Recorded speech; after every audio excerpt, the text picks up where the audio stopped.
사도신경으로 저와 여러분의 신앙을 고백하겠습니다. 나는 전능하신 아버지 하나님 천지의 창조주를 믿습니다. 나는 그의 유일하신 아들 우리 주 예수 그리스도를 믿습니다. 그는 성령으로 잉태되어 동정녀 마리에게서 나시고 본디오 빌라도에게 고난을 받아 십자가에 못 박혀 죽으시고 장사된 지 사흘 만에 죽은 자 가운데서 다시 살아나셨으며 하늘에 오르시어 전능하신 아버지 하나님 우편에 앉아 계시다가 거기로부터 살아있는 자와 죽은 자를 심판하러 오십니다. 나는 성령을 믿으며 거룩한 공교회와 성도의 교제와 죄를 용서받는 것과 몸의 부활과 영생을 믿습니다. 아멘. 510장 1절과 3절 함께 부르겠습니다. 510장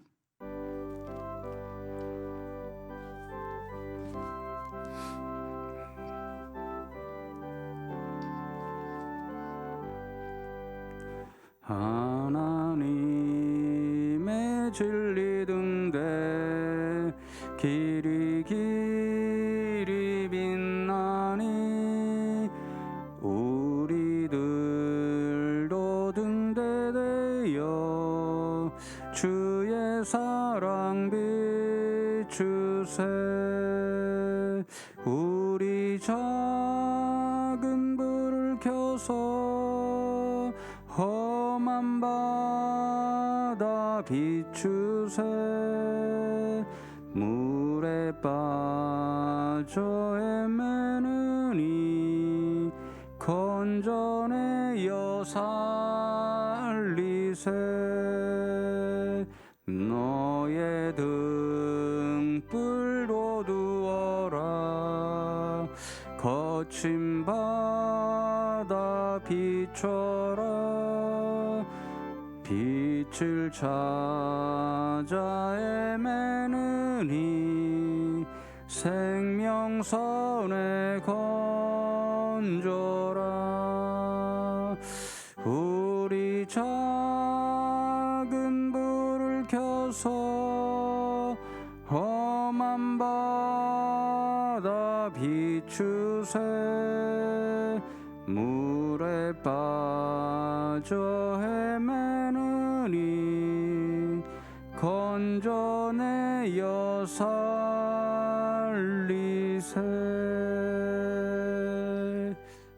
아멘. 사도행전 27장 말씀 일부분 함께 읽으면 좋겠습니다. 오늘은 27장 22절에서 25절, 27장 22절에서 25절 함께 봉독합니다.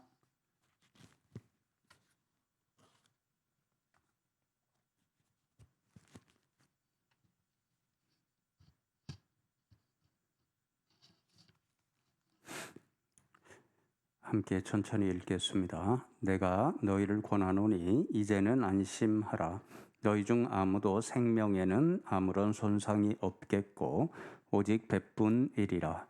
내가 속한 바 곧 내가 섬기는 하나님의 사자가 어젯밤에 내 곁에 서서 말하되 바울아 두려워하지 말라. 내가 가이사 앞에 서야 하겠고 또 하나님께서 너와 함께 항해하는 자를 다 내게 주셨다 하였으니 그러므로 여러분이여 안심하라. 나는 내게 말씀하신 그대로 되리라고 하나님을 믿노라.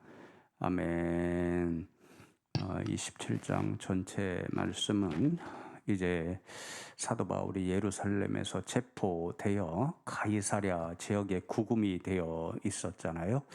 우리가 말씀을 나눠온 것처럼 그 가이사랴에서 처음에는 벨릭스 총독에게, 그 다음에는 베스도 총독에게, 그리고 어제는 아그리빠 왕 앞에서 신문을 당해야 했습니다. 결국에는 그 신문을 통해서 사도 바울이 죄가 하나도 없음이 드러났음에도 불구하고 석방되지를 못하고 오히려 유대인들의 환심을 사고자 하는 정치인들의 그러한 이익적 계산 때문에 때문에 다시 로마로 가서 황제 앞에서 재판을 받을 것을 시민권자여 있기 때문에 청구하게 되었고, 그래서 27장 전체 말씀은 그렇게 로마로 가는 길에 일었었던 일을 우리에게 기록합니다. 날씨가 좋아서 이제 지중해를 건너서 로마로 가는 중이었는데 갑자기 유라굴로 광풍, 엄청난 태풍이 불어와서 배가 꼼짝도 못하게 되었지요. 그곳에는 전문 선장도 타고 선원들도 타서 유라굴로 광풍을 이겨낼 모든 선장의 지혜, 선원들의 그런 기술을 동원했으나 아무런 소용이 없었습니다. 결국 배가 파손되어 모두가 죽을 수도 있는 굉장히 위급한 상황 가운데 계속해서 놓이게 되었지요. 그래서 20절 말씀에 보면 여러 날 동안 해도 별도 보이지 아니하고 큰 풍랑이 그대로 있음에 구원의 여망마저 없어졌더라, 그렇게 말씀합니다. 광풍이, 태풍이 얼마나 거세었던지 사람들이 모든 것을 다 동원해도 그 태풍을 뚫고 안전하게 지나갈 수 없다, 그렇게 생각이 되었기 때문에 배에 탔던 모든 사람들이 구원의 여망마저 없어졌더라. 모든 사람들이 우리는 꼼짝없이 이제 죽을 수밖에 없는 그런 상황 가운데 놓이게 되었구나, 자포자기하고 있는 그런 상황이 되어 버렸습니다. 그런데 여러분, 우리가 오늘 말씀을 통해서 보면요, 이 위기의 상황 가운데에 사도 바울의 참으로 하나님을 믿는 사람으로서 놀라운 그런 모습을 보게 되는데요. 그 놀라운 모습을 통해서 저와 여러분도 오늘 이 새벽에 사도 바울과 같은 이런 하나님의 사람이 되자, 이런 마음으로 함께 말씀을 잠시 생각하고 하나님 앞에 기도하는 시간이 되면 좋겠습니다. 첫 번째로 어제 이 말씀을 묵상하면서 우리도 사도 바울처럼 세상의 역사, 세상의 일들을 주도하는 그런 사람이 되자, 이런 소망을 좀 품어 보았습니다. 여러분, 지금 사도 바울의 상황이 어떤 상황이었는지 우리는 분명히 알지요. 체포된 상황입니다. 그리고 이 백부장, 로마의 군사, 이런 책임자가 제수로 오인받고 있는 사도 바울을 로마로 이끌어가는 그런 상황에 놓여 있죠. 자유로운 사람이 아닙니다. 그런데 여러분, 이렇게 압송되어 가는 중에 유라굴로 광풍을 만나고 모든 사람들이 낙심하여서 구원의 가능성이 전혀 없다, 이 순간에 모든 사람의 일들을 주도해 나가고 그들에게 모든 선한 일을 행하는 그러한 사람이 사도 바울이라는 거죠. 죄수인데, 죄수로 오인받아서 군인들에 의해서 압송당하고 있는 이 상황인데, 이 배에서 모든 역사를 주관해가는 사람은 바로 하나님의 사람, 믿음의 사람, 사도 바울이었다라는 거죠. 여러분, 처음부터 그랬습니다. 9절과 10절에 보면요, 여러 날이 걸려 금식하는 절기가 이미 지났으므로 항해하기가 위태한지라 바울이 그들을 권하여 말하되, 여러분이여 내가 보니 이번 항해가 하물과 배만 아니라 우리 생명에도 타격과 많은 손해를 끼치리라 하되, 백부장이 선장과 선주의 말을 바울의 말보다 더 믿더라, 그렇게 말씀합니다. 여러분, 이 상황이 이제 유대인들의 대속죄일을 지키는 날이었다고 하는데요. 금식하는 절기가 9월 말에서 10월 초 사이에 있었다고 합니다. 우리나라의 이런 날짜 계산에 따르면. 그런데 이 9월 15일 이후에 지중해를 건너는 것은 이렇게 광풍, 유라굴로 태풍을 만날 가능성이 많아서 가능하면 그때는 지중해를 항해하는 일을 피하는 일이 일상적이었다고 하는데요. 사도 바울은 그런 상식적인 일에 또 정보를 받았겠죠. 그래서 지금은 그러면 좀 항해하는 일을 쉽시다 그랬는데 이 백부장 책임자죠. 책임자가 선장과 선주의 말을 더 신뢰했다 하는 것은 당연한 거죠. 인간의 상식으로는. 선장과 선주가 훨씬 더 이 지중해 항해 기술이나 이런 것들을 더 알 수 있었을 테니까. 그런데 어쨌든 이 출발부터요, 사도 바울은 놀랍게도 무엇인가 감동이 있어서, 물론 하나님께서 감동을 주셨겠죠. 그런 일을 통해서 이 항해하는 일까지도 선장과 선주보다 훨씬 더 지혜로운 방식으로 이렇게 이끌어가고 있다는 것을 보게 되지요. 또 22절 말씀에 보면요, 오늘 이제는 안심하라 그러잖아요. 모든 사람들이 구원의 연망마저 없어졌다 생각하고 불안해하고 있습니다. 떨고 있습니다. 두려움에 사로잡혀 있습니다. 그 모든 사람들에게 안심하십시오 이렇게 하면서 사람들을 독려하고 또한 힘과 용기를 주고, 이 사람이 죄수에 지나지 않은 사도 바울이었다라는 거죠. 또 30절과 31절 말씀에 보면요, 사공들이 도망하고자 하여 이물에서 닻을 내린 채 하고 거룻배를 바다에 내려 놓거늘 바울이 백부장과 군인들에게 이르되 이 사람들이 배에 있지 아니하면 너희가 구원을 얻지 못하리라. 지금 이 상황 가운데서 모두가 죽게 되어 있다라고 가장 먼저 판단한 사람들이 누구였습니까? 배를 운행하는 기술을 가진 사공들이었습니다. 자신들만 살자 이런 마음으로 몰래 이제 응급 선이죠. 배가 파손된다고 하면 작은 배를 내려서 사람들이 생존하는 그런 일을 하게 되죠. 그것을 몰래 내려서 자신들만 탈출해서 자신들만 살려고 하는 이 상황입니다. 이 상황 가운데서도 사도 바울이 그러한 일을 막고 모두가 사는 그 길을 지금 안내해 가는 거죠. 그러니 여러분, 이 배에서 지금 처음부터 또 구원의 여망이 사라진 이러한 상황 가운데서 사람들을 독려하는 모든 일, 그리고 모든 사람들이 살아나고 구원할 수 있는 그 길을 안내하는 것까지 모든 역사와 모든 일을 주관하는 사람은 죄수로 오인받고 있는 사도 바울이었다라는 거죠. 저는요, 이게 단지 믿는 사람 한 사람의 일뿐만 아니라요, 기독교 역사를 제가 신학교에서 가만히 배운 그런 역사들을 살펴보면요, 세상에 가장 어떤 역사적인 전환점을 이루는 놀라운 일들을 주도해가는 것이 바로 기독교의 역사요, 교회의 역사요, 믿음의 사람들의 역사였음을 분명히 믿습니다.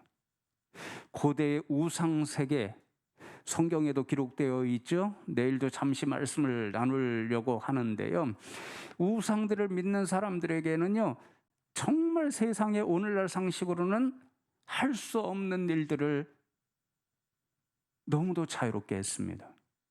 예를 들면 몰록을 숭배하는 사람들 있잖아요. 자녀를 불 가운데 지나게 하고 자녀를 산채로 몰록에게 제물로 바쳤습니다. 왜 그러냐면요, 그들이 몰록에 대한 믿음이 있었기 때문입니다. 몰록은요, 어떤 우리도 말을 피한다, 어떤 마가 끼어 있다 그러면 말을 피한다 그러면 옛날에 뭐 굿도 하고 그랬잖아요. 이상한 마의 세력을 몰록이 막아준다고 생각했습니다.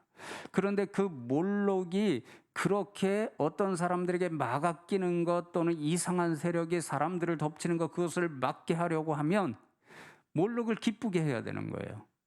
근데 몰록을 기쁘게 하는 가장 좋은 방법은 제물을 산채로 드리는 것입니다. 그것도 자녀를 산채로 드리는 것입니다. 어떤 믿음을 가지고 있느냐에 따라 사람들의 삶의 모습이 달라지는 거죠.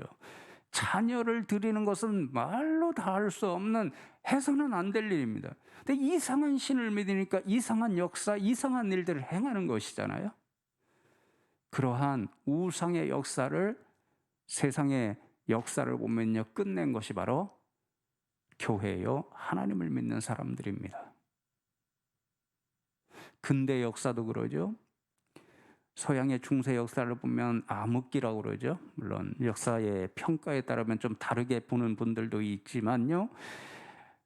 하나님을 믿는다라고 하는 천주교에서 결국은 인간 중심이 되고 교황이 무슨 구원의 권한을 다 갖고 있는 것처럼, 또 교황이 만들어낸 그러한 것들을 따르는 것, 이런 것들이 구원의 길이라고 생각했잖아요. 근데 그 역사를 무너뜨리고 오직 성경, 오직 예수, 오직 믿음, 이 역사를 바꾸온 그것도 교회이잖아요. 성경을 붙잡고 믿음을 온전히 가졌던 믿음의 사람들이 세상의 역사를 바꾸는 주도적인 역할을 했습니다. 여러분, 노예제도 같은 거 있죠? 사람들을 인간으로 취급하지 않습니다. 물건이요 재산으로 취급합니다. 그런 역사를 바꾼 것도 하나님께서 지으신 형상, 모든 사람들은 그 형상, 몸의 색깔, 그 인종의 구분 없이 다 하나님께서 지어주신 하나님의 형상대로 지음을 받은 정말 고귀한 존재이기 때문에 사람을 재산 취급하고 팔고 사는 일을 해서는 안 된다고 하여서 노예 제도를 세상에서 없앤 것도 기독교 역사요, 교회의 역사입니다. 믿음의 사람들이 그렇게 한 거죠. 우리나라도 마찬가지죠. 우상을 숭배하고, 겨울에 보면 어른들 다 농번기 끝나고 나면 술 마시고 노름하고, 이런 우리나라의 역사를 바꾼 것은 저는 확신합니다. 교회입니다. 선교사들의 가르침이었습니다. 믿음의 일이었습니다. 그래서 오늘도 세상이 교회의 의미를, 존재 가치를 잊어버리고 교회가 해온 일들, 이 나라의 발전을 위해서 행한 놀라운 일들을 잊어버리고 교회를 자꾸만 미워하는데요. 교회가 사라지면, 오늘날 이 땅에서 교회가 하는 일들이 많이 사라지게 되면 이 땅은 발전하는 것이 아니라 쇠퇴할 수밖에 없다고 저는 믿습니다. 그러니까 이 땅의 역사를 바꾼 것도 교회였습니다. 저는 소망하기는 우리 교회도 세상의 역사를 이렇게 주도해 갈 수 있는 수많은 하나님의 사람들이 나오면 좋겠습니다. 특별히 우리 다음 세대, 우리가 영적으로 물적으로 지원하는 이 숭실 학원에서 정말 우리 다음의 교회 역사와 또 이 땅의 모든 역사를 주도하는 하나님의 백성들, 하나님의 사람들, 일꾼들을 배출할 수 있는 우리 교회 되면 좋겠습니다. 여러분, 두 번째로, 이렇게 사도 바울이 이 배에 있는 모든 사람들의 이 항해하는 것, 구원의 일, 이런 것들 다 주도해 가잖아요. 근데 결국은 이러한 일들을 통해서 자신의 욕심을 채우는 것이 아닙니다. 이 배에 있는 모든 사람들을 유익되게 하는 그런 일을 하고 있다는 것을 우리는 분명하게 봅니다. 오늘 말씀이 그렇죠. 다 구원의 여망이 사라져서 낙심해하고 있습니다. 절망해하고 있습니다. 두려움과 불안에 사로잡혀 있습니다. 그 사람들에게 힘과 용기를 주는 사람이 누구입니까? 제수인 사도 바울입니다. 모두를 향해서 안심하십시오, 그렇게 이야기하죠. 또 24절에 보면 두려워하지 마십시오, 이렇게 이야기를 하죠. 또 33절로 38절에 보면요, 사람들이 너무 낙심하고 심한 광풍 앞에 괴롭힘을 당하다 보니까요, 열흘 이상을 제대로 먹지를 않습니다. 그리고 먹을 마음도 없습니다. 죽게 되었는데 뭘 먹느냐, 이런 생각으로 주저앉아 있습니다. 그런데 그들을 동료해서 다시 일으켜 세우고, 당신들은 살아날 것입니다, 염려하지 마십시오, 이제 먹고 힘을 내서 살아날 일에 대비하십시오, 이렇게 권면하면서 먹게 하는 사람도 사도 바울입니다. 33절 이하에 보시면요, 날이 새어가매 바울이 여러 사람에게 음식 먹기를 권하여 이르되 너희가 기다리고 기다리며 먹지 못하고 줄인 지가 오늘까지 열 나흘인즉 음식 먹기를 권하노니 이것이 너희의 구원을 위한 것이요 너희 중 머리카락 하나도 잃을 자가 없으리라 하고 떡을 가져다가 모든 사람 앞에서 하나님께 축사하고 떼어 먹기를 시작하며 그들도 다 안심하고 받아 먹었다. 그렇게 말씀하죠. 여러분, 사도 바울 한 사람이 배에 타고 있던 37절에 보면 276명, 완전히 좌절하고 낙심하고 있던 사람들, 그런 사람들에게 다시 힘을 넣어주고 용기를 넣어주고 불안하고 두려움에 사로잡힌 그들을 안심하게 만들고 그리하여 먹고 힘을 내게 만들고 그들을 마침내 생명을 다 구원해 주는 사람, 그 사람이 바로 사도 바울인 거죠. 자신의 어떤 욕심을 위해서, 이득을 위해서 이런 일을 하는 거 아니죠. 하나님의 감동으로 그곳에 있던 모든 사람들을 안전하게 살려내고 그들을 마침내 힘과 용기를 내게 하고 그 모든 사람들의 유익을 위해서 이런 일들을 행하고 있다라는 거죠. 조금 전에 말씀드렸죠. 기독교가 세계 역사의 순간순간을 바꾸었습니다. 교회가 그런 일들을 행하였고 믿음의 사람들이 그 역사의 중심에 섰습니다. 그 사람들이요, 자신의 이름을 내려고, 자신의 유익을 내려고 그런 일 주도하지 않았습니다. 세상의 역사를 선하게 바꾸려고 하나님 보시기에 더 아름다운 세상을 만들고 사람들 한 사람 한 사람에게 더 유익의 일을 끼치려고 그런 중심에 섰다라는 거죠. 여러분, 우리 교회도 결국 세상을 위해 하나님께서 세워주셨습니다. 세상에 유익을 주기도록 하나님께서 이 교회 공동체를 세운 거죠. 가장 큰 유익은 그들에게 복음을 전해서 영원한 생명을 얻도록 하는 것입니다.